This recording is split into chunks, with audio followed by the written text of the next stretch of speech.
You see, there are two types of petrol heads. You've got idiots like this who like the Porsche 911, and you've got people like me who'd rather have anthrax than a 911 because I'm a Ferrari person. Yes, but when you actually owned a Ferrari, you couldn't leave it parked on the street, go out for dinner in it or anything, because you spent the whole meal worrying about who was bumping into it or carving their name into its precious paint. That's true. I once left the roof off and it was so full of phlegm when I got back you could have swum home, but... Exactly, and therefore, as a result of that, it spent its entire life cowering at home in your garage, and when you were eventually brave enough to want to use it, by that time the battery was flat, it was hopeless. Yes, I know, but a Ferrari with a flat battery is an aesthetic thing. You can enjoy looking at it. That's the... Yes, but it's not moving. That's why I love the 911, because you can use it every day to go to places. It's a car. And now there's a new turbo version, which we asked him to drive in the hope he'd see the light.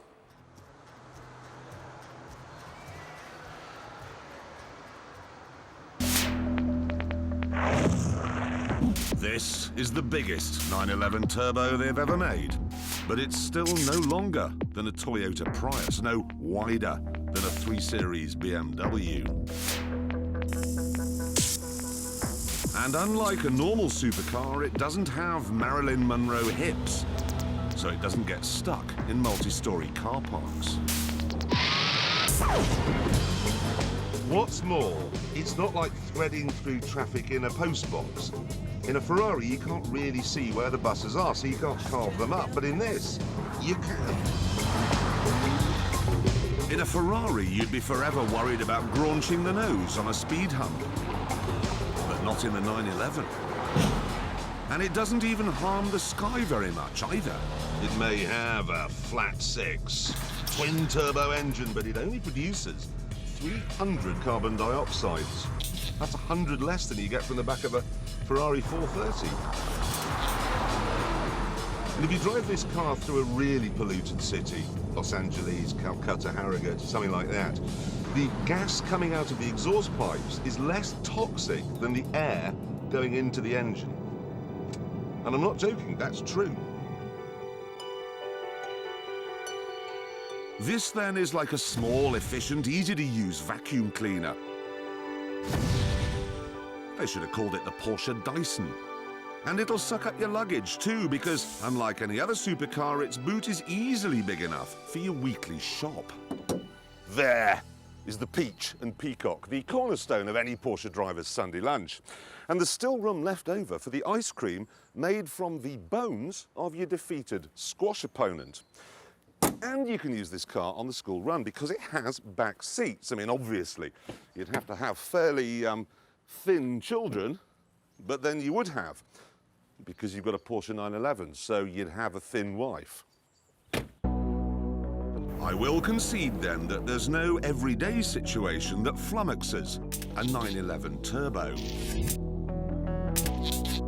And so, because you can use it every day, its battery won't be flat when the moment is right. And you fancy a drive.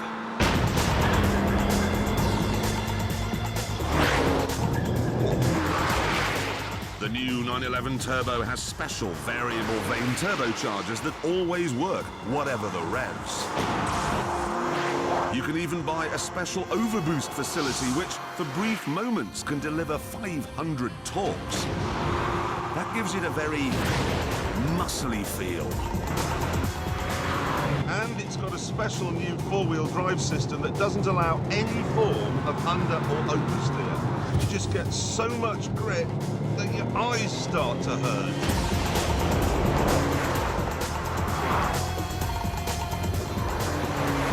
Like being in a capsule of speed. So, when the sun goes down, you can really get cracking. Okay, let's engage the stability management program and put it in sport mode. That's changed things a bit.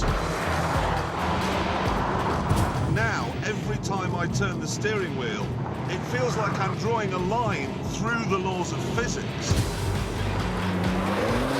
This is not driving. This is pure maths. So how does it compare to my beloved Ferrari?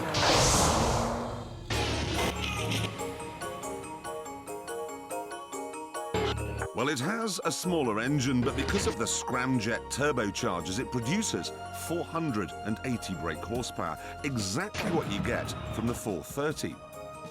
But then this is lighter than the Ferrari thanks to aluminium doors which weigh just 11 kilograms each.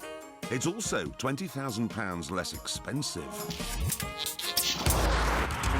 Sure, it isn't as exciting as the Ferrari, it's more about engineering than passion, but I will admit, the end results are astonishing.